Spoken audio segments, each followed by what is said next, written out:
The family can be regarded as the most influential institution within any society. Sociologist suggests that the primary means of socialization begins within the family. The term family is used universally by several societies to describe the living relationship and condition of individuals. The word family is best described as a group of people living together, usually related by blood. The Caribbean region has a unique history. With this history come several principles of what a family should be like.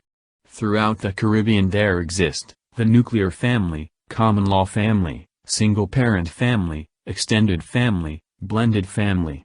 Interestingly, it's important to understand that there is a difference between type of family and family structure. We will discuss this latter. The Caribbean was colonized by European countries for over 400 years. The first group of Europeans to colonize the Caribbean was the Spanish. The influence of the Spanish way of life, culture, included family organization and type. After the Spanish came the British, French, and Dutch. Each group of Europeans had a unique flavor-family relationship. The Africans were brought to Jamaica during the European colonization era.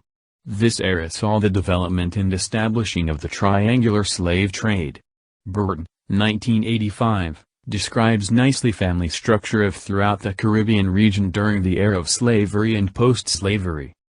Today we live in a society which favors a specific type of family type and structure. This family type and family structure is referred to as nuclear family and a monogamy relationship. A nuclear family consists of mother and father having a religious and legal commitment to each other and children living together. The term monogamous relationship refers to a one-man one-woman relationship. Nuclear family and monogamous relationship are cultural practices of past colonizers of the Caribbean. Throughout many Taino villages many men lived in a polygamous structural relationship. This relationship also had religious and legal commitment. It was consensual. After the Europeans took many Africans to work on their plantation, they made it illegal for them, the Africans, to continue their cultural practices. They too, the Africans, practiced polygamy. While on the plantation the family type and structure of the slaves were determined by the slave owners. The slave owners made it illegal for male and female slaves to live as couples on the plantation. They believed that the slaves were their subjects and that they and their subjects should not be living the same way. Male and female slaves were separated. They were called male barracks and female barracks. The children lived with their mother. Some slave owners played matchmakers with the slaves on their plantation. Slaves who were deemed strong and able-bodied were put together to procreate. It was the belief of the slave owners that this would improve their slave population because the able-bodied slaves when procreate will also bring forth able-bodied slave children whom will benefit the plantation workforce in the future. Where the male was deemed strong and able-bodied, he was at times put with several women to procreate. So many female slaves may become pregnant for the same male slave. The practice described above helped to create a psychological acceptance amongst male slaves and many males today, that it is okay to get as much woman pregnant as possible. This idea has been retained amongst many males today. As a result of this practice some 500 years ago many families are fatherless due to the fact that the father just wanted to procreate and move on, with the children on the plantation being nurtured by their mother and the father having no defined role in the child's life. It is possible that this child will never know his or her father. The above describe a typical single-parent family. The absence of mother or father from the home existed. Only one parent lives with the child. It is important to note that in contrast, the popularization of this family type in Europe grew during time of war and the beginning of the industrialized era.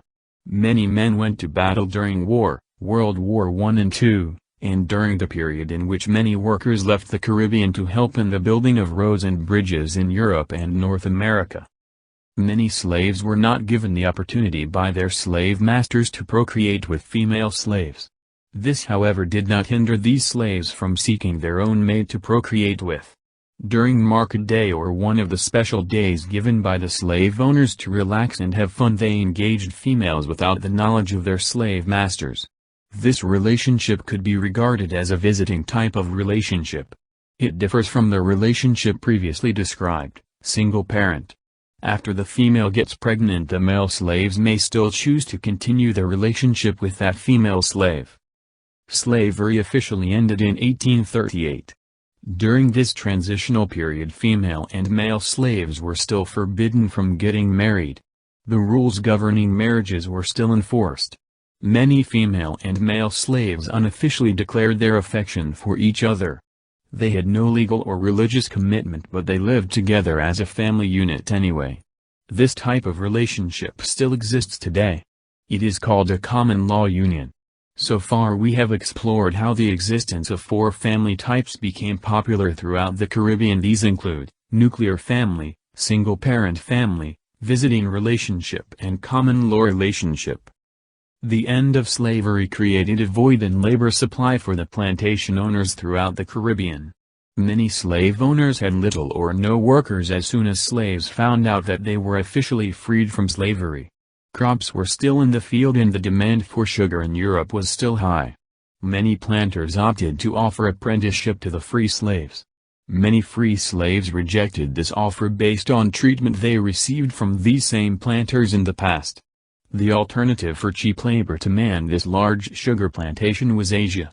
Plantation owners went to Asia, where they organized and planned with laborers there that they would give them a piece of land if they would work for them for a period, usually between 3 to 5 years. Many Asians took up the offer. During this period, a large contingent of laborers came to the Caribbean from Asia. This program was referred to as indentureship. These people brought with them their inherent culture. This included their family structure and type. Many laborers came from India and China. In India it is the custom that several family members live together, extended family. The wife usually lives with the husband's family, patrilocal. Both the Chinese and Indians had similar customs regarding the family. The parents of the husband are the ones which look after the children of their son. Today this is a common practice. This practice was referred to as the extended family. The extended family although prohibits the independences of both the wife and the husband in making choices regarding the rearing of their child, had a positive cultural role to play. The role of extended family is significant in Caribbean families. For many, family does not mean only the nuclear family, but includes aunts, uncles, cousins, nieces, nephews, and grandparents. Childcare is often provided by extended family when parents work or are away from home, and they sometimes assume as much responsibility for raising the children as the parents. Families also get considerable support and assistance from their relatives. In the case where adult children live away from their parents, it is not unusual for parents to visit them for extended periods of time. Often siblings may also visit for long periods. Relatives also help each other financially. Extended family may not only include biological relatives, but other adults in the community. Rita Dudley Grant, 2001, cites the case of a single, elderly grandmother who might take care of 7 to 10 children. She commands respect from the children, not necessarily by her discipline of the children, but by the cultural value that children should respect older adults, even calling her granny. In the Caribbean, community involvement plays a major role in child rearing. The dawn of the industrialized era came in the early 1900s. With this came massive migration from colonies of European countries throughout the Caribbean. Many colonial empires required extensive labor to build their roads, buildings and bridges. The massive migration of these persons from the Caribbean impacted the family greatly. Many families saw this as an opportunity to help their family financially. Many family organizations were restructured. Mothers left the home with fathers and fathers left home with only mothers. Many nuclear families became single-parent families. Many single parents left their children with relatives, and in some cases smaller children was left with bigger children, sibling family. The face of the family organization began to evolve throughout the Caribbean during the early 1900s. The improvement in technology and the shift in the priority of many family members led to an increase in many families breaking apart. The rate of divorce or separation of husbands and wives throughout the Caribbean got popular in the mid-1900s. Many persons who left the Caribbean to seek a better life for their family and themselves never return even after the completion of their task as laborers in Europe and North America. Many relationships were abandoned, many once respected nuclear family became that of a single-parent family. Many mothers were left with their children and the responsibility to care for them. Many of these mothers and fathers entered into other relationships with persons having children. This union is referred to as a blended union. It is a fact, the history of the Caribbean has helped to shape our social culture inclusive of our family structure.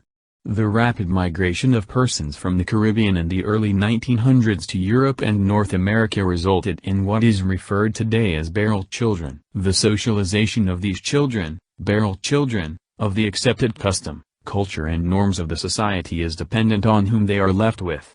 The changing of role within the home is partly a consequence of this socialization. The importance of why male and female chores are separate and important is no longer established. Today, there are no defined roles for men and women throughout the Caribbean. At first, the role of the male and the female within the home throughout the Caribbean differs based on traditional retention. The role of each family member within the Caribbean families has evolved. In the past, the father's principal role is economic provider and protector of the family. They are also involved in the discipline of the children, especially the males, and often have a distant relationship with their daughters. In general, they are not actively involved in day-to-day childcare, especially for young infants.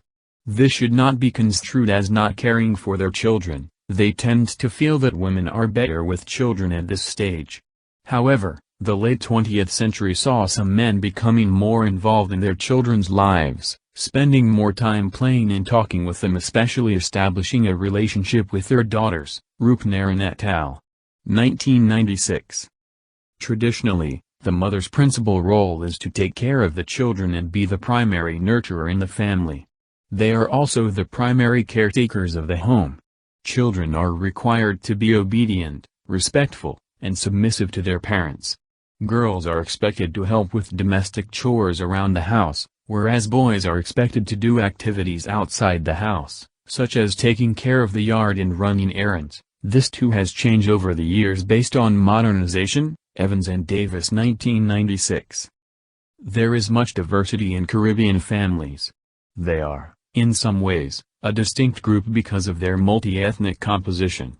Although the majority of the families have an African background, which sometimes causes people from the Caribbean to be identified as such, there are families from Indian, Chinese, Middle Eastern, and European background who identify themselves as Caribbean. The family structure of Caribbean families will be discussed within the context of three of the primary ethnic groups in the region: African, Indian, and Chinese.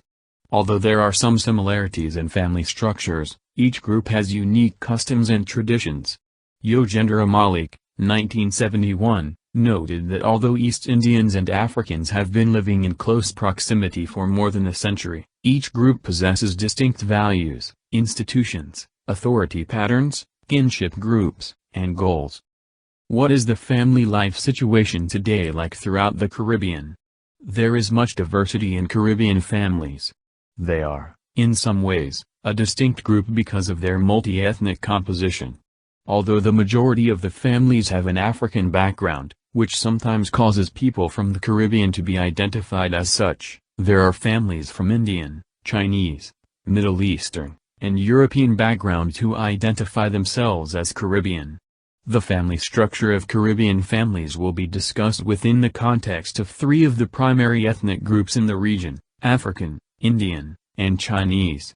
Although there are some similarities in family structures, each group has unique customs and traditions. Yojendra Malik, 1971, noted that although East Indians and Africans have been living in close proximity for more than a century, each group possesses distinct values, institutions, authority patterns, kinship groups, and goals. African Caribbean families. Approximately 80 to 90% of families in the Caribbean are from an African background, and came as slaves to the region. Most of them settled in Jamaica, Barbados, and other Caribbean islands. Almost half of the population in both Trinidad and Tobago and Guyana is of African descent, Barrow 1996. The African Caribbean family has unique mating and child-rearing patterns. Some of these patterns include absent fathers, grandmother-dominated households, frequently terminated common-law unions, and child shifting, where children are sent to live with relatives because the parents have migrated or have begun a union with another spouse. Families tend to have a matrifocal or matricentric structure. Jacqueline Sharp noted that, to say that African Caribbean fathers and other men are fundamental to the socialization of children and to an understanding of African Caribbean family life is putting it mildly. That Caribbean men care for their family and provide for them economically has been demonstrated. However, their emotional availability and their social ties to children are unclear. Sharp 1996, p. 261-262. A study conducted with students from the University of the West Indies suggested that Caribbean men have poor emotional relationships with their children.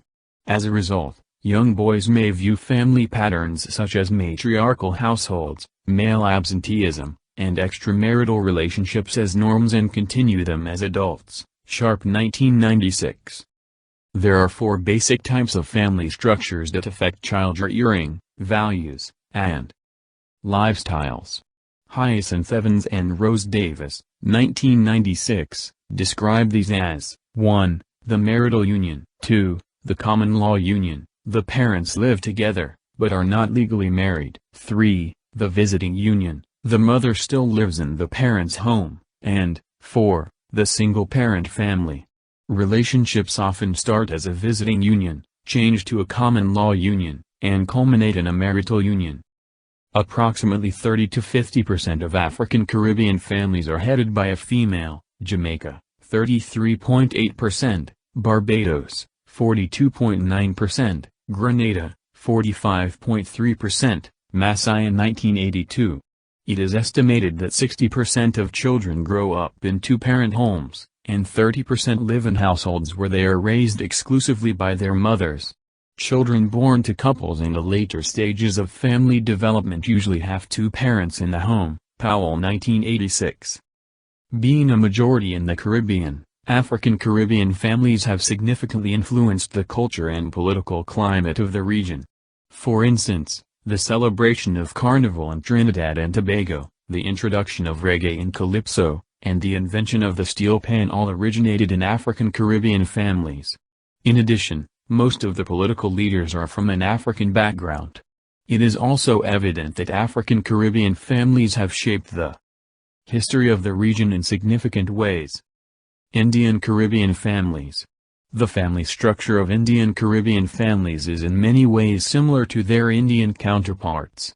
In the traditional Indian Caribbean family, the roles of family members are clearly delineated.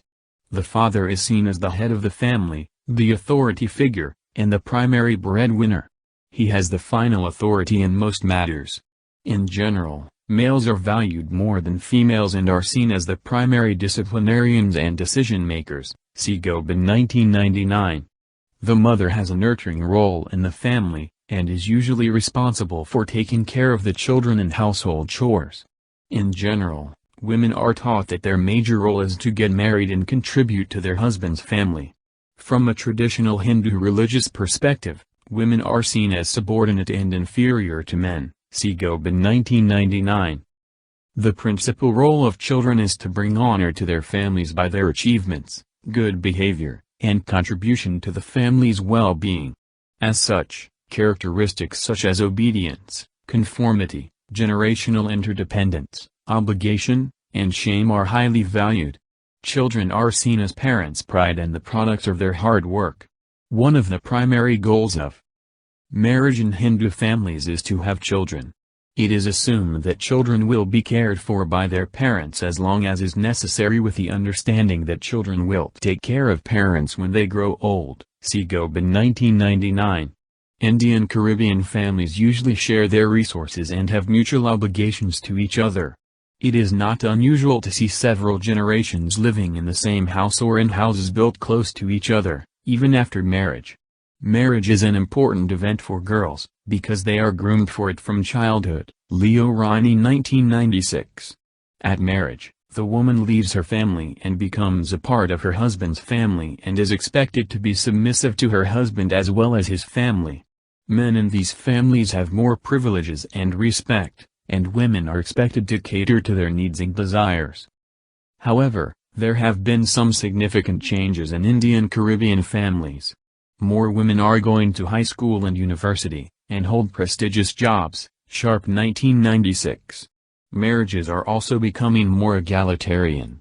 Fewer of these families are headed by females when compared with African Caribbean families. Guyana, 22.4%, Trinidad and Tobago, 27%, and when it does occur, these households are usually headed by widows and not single mothers. Masaya. 1982. Chinese Caribbean families. The Chinese Caribbean family may be called the missing minority because so little is written or researched about them. The Chinese were brought to the Caribbean as indentured laborers between 1853 and 1866. In the late 19th century and the first half of the 20th century, they came as entrepreneurs and were involved in businesses such as laundries, restaurants, and supermarkets. Burton 1993. Since that time, they have become involved in several sectors in the society, and some hold prestigious jobs in areas such as medicine, sales, management, and politics. The Chinese Caribbean families try to keep much of the traditions and customs of China, especially in the preservation of their language. They often identify with the districts from which they came in China, and have close associations with people from these districts. Families from the districts usually get together for the Chinese New Year celebration. Although they provide education for all their children, parents still tend to favor their sons, and push them to accomplish as much as they can. Family problems are usually kept private and only talked about within the family. As a result, these families may appear to be more stable. In general, they are less emotionally expressive, although they more easily show anger than love. Physical demonstrations of love in public are rare, although many of them identify with religions such as Anglicanism and Catholicism. They continue their Buddhist traditions such as lighting incense, and some have Buddhist shrines at home. They also seem to trust herbal medicine more than traditional medicine. Even though Chinese Caribbean families have lived in the Caribbean for many years, they are still perceived by some people as an exclusive group because of their lighter skin color. For the most part, marriage is taken seriously, and as a result, divorce is less frequent. Most people choose their own mates. However, parental approval, especially from the mother, is still valued.